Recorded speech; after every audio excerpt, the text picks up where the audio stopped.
Soyez les bienvenus sur Medi 1. Les agriculteurs sont les héros de l'ombre, selon un rapport du Centre du commerce international intitulé Les héros de l'ombre, comment les petits exploitants agricoles font-ils face au Covid-19 ? Ce rapport démontre que le maintien des activités habituelles ne sera pas suffisant pour la reprise post-Covid. Cette émission entend aborder la résilience des entrepreneurs agricoles au Covid-19. Et bienvenue Bégré est notre invité, il est ingénieur des techniques agricoles et auteur du manuel de l'entrepreneur agricole. Bienvenue. Monsieur Tano. Bonjour, monsieur. Vous êtes auteur d'un livre intitulé Le manuel de l'entrepreneur. Oui. Qu'est-ce qu'il y a dans ce manuel? À la suite de notre expérience dans le secteur agricole, nous nous sommes rendus compte que beaucoup de jeunes essaient de devenir entrepreneurs, mais plusieurs raisons sont les causes de leur échec. Et nous avons trouvé bon à un moment donné de donner des indications qui puissent permettre à ceux qui veulent se lancer dans le secteur de l'entrepreneuriat agricole d'avoir une ligne de conduite. Ce manuel est beaucoup plus fondé sur l'expérience, sur votre propre expérience. Effectivement, il est beaucoup fondé sur l'expérience que nous avons vécue dans notre jeune carrière d'entrepreneur agricole afin de permettre à nos jeunes générations de pouvoir avoir une orientation.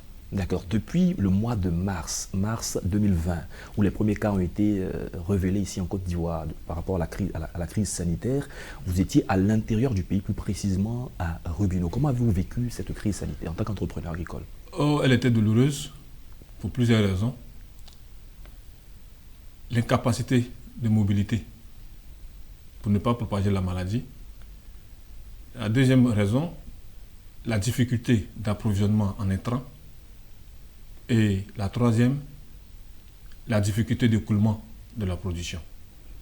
Voilà un peu détaillé les différentes parties de nos activités qui ont connu vraiment. D'accord. Si on devait vous demander de façon précise, qu'est-ce que cela vous a coûté? On ne va pas le dire, on n'a pas, en termes de chiffres, ça nous a coûté beaucoup, dans le sens que, d'abord, pour sortir de Grand Abidjan, il fallait avoir une autorisation. Mais en cela, nous remercions en même temps le ministère de la Production animale et halieutique qui a mis en place des laissez-passer aux producteurs. L'État a compris la nécessité de permettre au marché d'être approvisionné.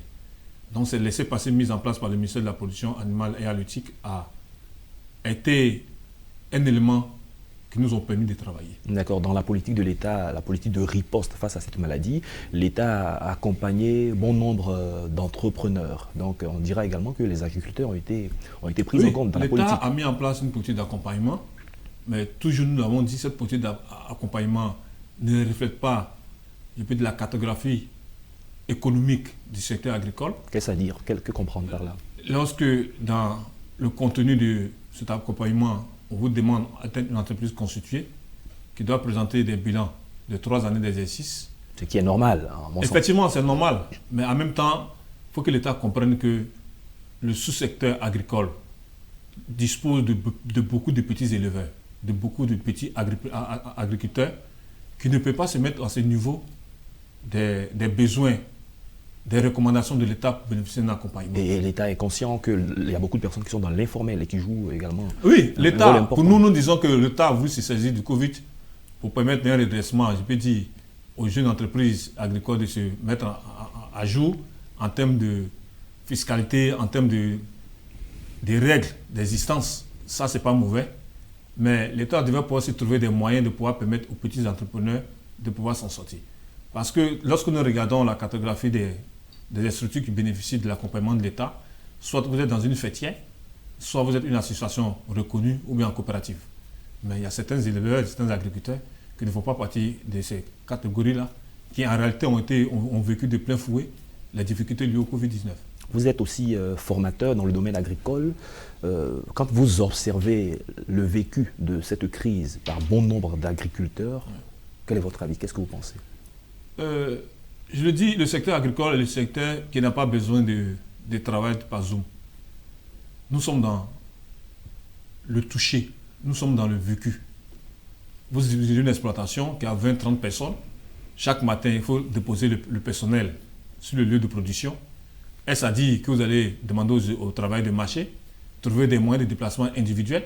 Ça, c'est une problématique qui est posée. Arriver sur le site de production, vous devez faire un ravitaillement.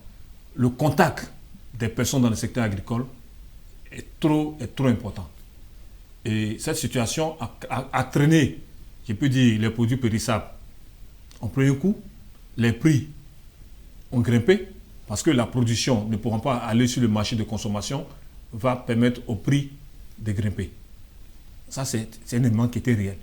Nous, en tant qu'intervenants dans le secteur agricole, nous sommes rendus compte que ceux qui ont payé le plus fort, c'est les plus jeunes, ceux qui ont décidé de démarrer une activité agricole.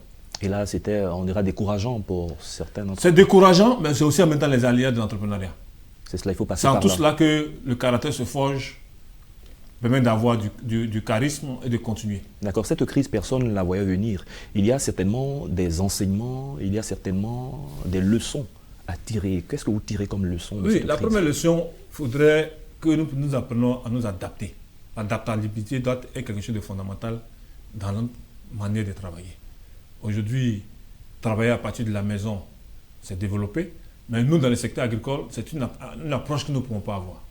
Parce que rester à la maison, nous ne sommes pas encore arrivés à un niveau de production où derrière un ordinateur, vous pouvez donner à manger au poulet, donner à manger aux animaux. Le contact avec l'animal, le contact avec la nature est quelque chose que nous devons garder. Mais le surcoût qui vient s'ajouter, c'est que les mesures barrières mettent les mesures de nettoyage des mains, c'est un surcoût pour nous dans le secteur de production. Donc, nous comprenons qu'aujourd'hui, nous devons revoir notre approche dans la production, revoir notre approche dans notre secteur qu'est l'agriculture. Aujourd'hui, il y a beaucoup de mesures barrières qui ont été levées. Il n'y a pas très longtemps, le ministre de la Santé a dit qu'en Côte d'Ivoire, le virus était sous contrôle. Et on remarque que de façon générale, les activités ont repris. Pour vous qui êtes dans le monde agricole, avec de telles nouvelles, est-ce que vous observez quels sont vos prochains défis? Il y a un manque à gagner. Il y a un manque à gagner. On parle de Covid-19, nous sommes dans le Covid avec les élections de fin d'année, qui en réalité, nous, en tant que secteur de production, a été difficile. Les voies obstruées constituent des contraintes pour faire la livraison de nos poulets, nos matières premières, nos productions. Mais aujourd'hui, nous restons sereins, nous croyons à l'avenir. Parce que nous disons toujours que c'est la vision qui donne la provision. Une situation s'est présentée, nous prenons acte de cette situation, nous réfléchissons à développer des mécanismes qui peuvent nous permettre de faire face à ces activités qui vont venir prochainement. Aujourd'hui, non pas dans certains pays du monde où la deuxième phase de Covid-19 apparaît, mais nous bénéficions d'une situation d'accalmie et nous disons merci à l'État de Côte d'Ivoire au travers du ministère de la Santé qui prend des mesures pour pouvoir permettre à la population de continuer à vaquer à ses occupations. D'accord, vous parliez tout à l'heure des plus jeunes, les jeunes entrepreneurs, ceux qui ont entendu le message de l'entrepreneuriat et qui s'y sont lancés, mais qui ont été butés, qui ont été confrontés à toutes ces réalités. Qu'est-ce que vous dites à ces jeunes-là qui, certainement, veulent reculer? La conviction qu'ils ont, la passion qu'ils ont pour pouvoir entreprendre ne doit pas baisser. Qu'ils prennent l'image du bébé. L'enfant qui naît est accroché à la maman. À un moment donné, il va s'asseoir, il essaie de se lever, il va tomber, il essaie de faire 4 pattes, il va tomber, ainsi de suite jusqu'à ce qu'il marche. Mais lorsque vous regardez cet enfant dans tout ce cheminement, vous voyez que son genou connaîtra des blessures, mais ça n'empêche pas l'enfant de continuer à amorcer le principe du développement jusqu'à ce qu'il se prenne en charge. Les épreuves forgent. Nous devons tirer des enseignements. Je dis toujours que si nous n'avons pas de conviction, nous n'avons pas de vision, de passion, il nous sera difficile de réussir dans ce que nous entreprenons, en dehors même de l'entrepreneuriat. Tout ce que nous faisons est lié à notre passion, à notre engagement. Les épreuves nous permettent de développer des méthodes de résilience. Les épreuves nous permettent de nous forger un caractère. Mais la chose la plus fondamentale, il ne faudrait pas que votre vision que vous avez puisse s'amenuiser en face des difficultés. Mais au contraire, devant les difficultés, vous devez pouvoir redoubler d'efforts à continuer à persévérer. Mais en dehors de cela, je disais dans le livre qu'il est important qu'aujourd'hui, dans le secteur agricole, les jeunes aillent à l'information, à la formation. Je le dis toujours, on ne regarde pas un film sur YouTube pour opérer un malade. Mais pourquoi voulez-vous constater, vous voulez simplement regarder un film et puis être agriculteur? Ça ne marche pas. Tous les corps de métier ont besoin de formation. Si vous voulez être entrepreneur, formez-vous. Il faut donc aller à l'information. À l'information et à la formation. Et à la formation. C'est fondamental. Et cette émission constitue une sorte d'information et de formation. Merci, M. Tano Begré. Bienvenue. Avec vous, nous allons parler de la résilience des entrepreneurs face à la crise sanitaire. Merci d'avoir accepté notre invitation. Je vous en prie, monsieur. C'est la fin de cette émission. Merci à tous de l'avoir suivi. Bonne suite de nos programmes.